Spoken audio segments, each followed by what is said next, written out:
दो गिलास साला अरे कल ये खेते में जाके गिरा दिला मैं ठेव हरम खोल खादी मार दिया गो में साला कितना हरामी हवा हो हरम खोर ना इता काम न धंधा करे के खाली घरे में घुसरा रहा मौगा हो गला हरम खोर दो गला एकदम काम न धंधा सुने के हरम खोर साला का भल बाबा कह रे लइकवा हमर साला ना काम सुनत रहे ओए में पगलवाई दिले एकदम हां तो सही करत रहा के डाटा तो बोलत हुआ के भाई मन बड़ होई गला पुलिया पे जाके ना स्कूली लड़की आवनी जानी ना होने के नजर मारला तो तोर काहे में करकत रे तोर काहे छाती पाटत है हमर किछो लइका करे हम देखब के तू देखब ए तो के बढ़िया खात तो के मरचा लागत ले हां तू खियालू कबू आ कौन के लेके उधार के लेके चल दी ना तो ऐसे काहे के ले जीवे से ना तो तारा गड़िया होई हम कुल देख ले भाई तो आके काहे पर परनी दैले हमर लइका पूरा देश में किछो करे हम जेल जावे तू जब अरे बाप दिन बढ़िया खाता तन के गाड़ी में मरचा लागत हां हमरे लगबै करला ठीक बात है ये समय आई ना तब फिर हम तो से पूछब हाँ वैसा हमार न बता नहीं हम कुल देख ले कोर्ट फांसी कुल हम कह के देख ले दम नहीं को जइए देख हम जवानी में काजिंग काटे हम मर्डर कैले रहली है कुल हम देख चुकल है लगता के कर मर्डर होई ये अपने राम नहीं त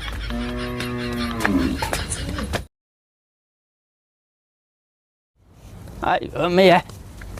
लइकवा के हम मार देली बड़ी अफसोस आवत हो करे खातिर लंगलाता जले बिले लेके पुसील जाई रे मैया काम कैले हम के नहीं एक कट हमार हीरा नियर लइका हमारा आएगा हमार सोना नियर लइका खदरू ए भैया खदरुआ कहाँ चल गई ना हो लागत गुस्सा आई गल का ला ताला मार दिले हम घरवा में ए भैया कहाँ गला हमारे हीरवा रे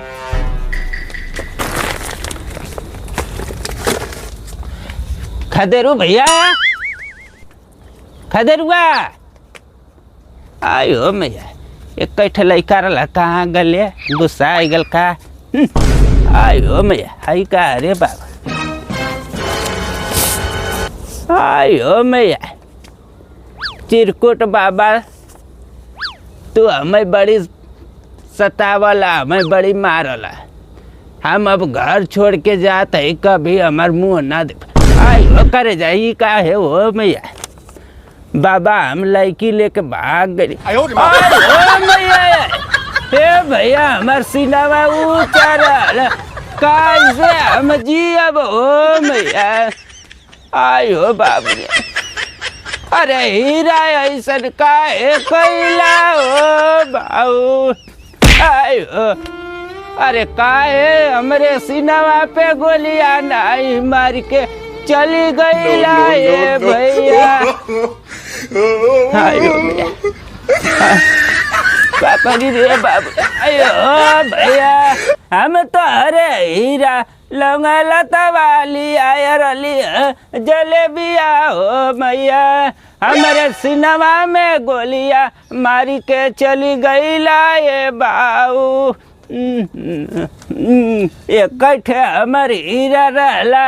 कवन सवतिया बह कैले सिरे माई रे वो खर मेरा रुआ ठीक कहती रहे भैया हम तो के नहीं जनलिए बाऊ चैतुआ का दुलैया सही कहले रहे आयो मैया आयो कहाँ का हो कैसन बड़ा रोवत हुआ काहे हो अरे का बताई बहनी आओ हमार बुढ़िया के याद आवत रहा तो वह हम कहीं नाला रोई दे अबे साले सुनाई में आल्हा के तहल लइका भाग के मंदिर से शादी कर लेले तो नहीं हो कुल ऐसे ही कहत रहना से हां लड़की लइका हम दुल्लू का बोलक देखावले सब फेसबुक पे स्टोरी लगा रहल चढ़ा रहल उनके मोबाइल में हमके देखावले हैं झूठ का बोलल हां अरे ये इज्जत हमार कुल इज्जतिया ले से हम लइका मत कहो बाऊ कोई से तू सही है कहत रहलू के आजू के डेट में लड़की लइकन के बड़ी सावधानी से रखे के चाहिए। ओ दिना कहली तो हमार बतिया ना मनला, तब तो हमके खेदिया दिला अपने घरे से कुकुर नियर झाड़ के। अरे हम ना जानली हो के लइकवा हमार ऐसन कही दे। लूड़ गल मैना लेकर अब रोवा छाती पीट के। आयो ये काय गदे लवार हम लोटक पनिया के दे। सीना के कैसे रेंगे तो ला वैसे के रेंगिया बुढ़ऊ। आयो मैया माई का वैसे फेकारत हवा लइकवा के काम नहीं सुनत का अपने घरवा से। अरे गौआ मत का गौवा में का जी, गौवा में सब कोई जान गल, सबके मोबाइल पे आई गल बा, ठीक ना। आयो कवन करम कैले रहली हम कुली जतिया ले लाए मोर भैया तोहर जलेबिया कुल चिउटवा खाई ले न सरे। अरे मैं जिलेबी लौंग लता ले हवा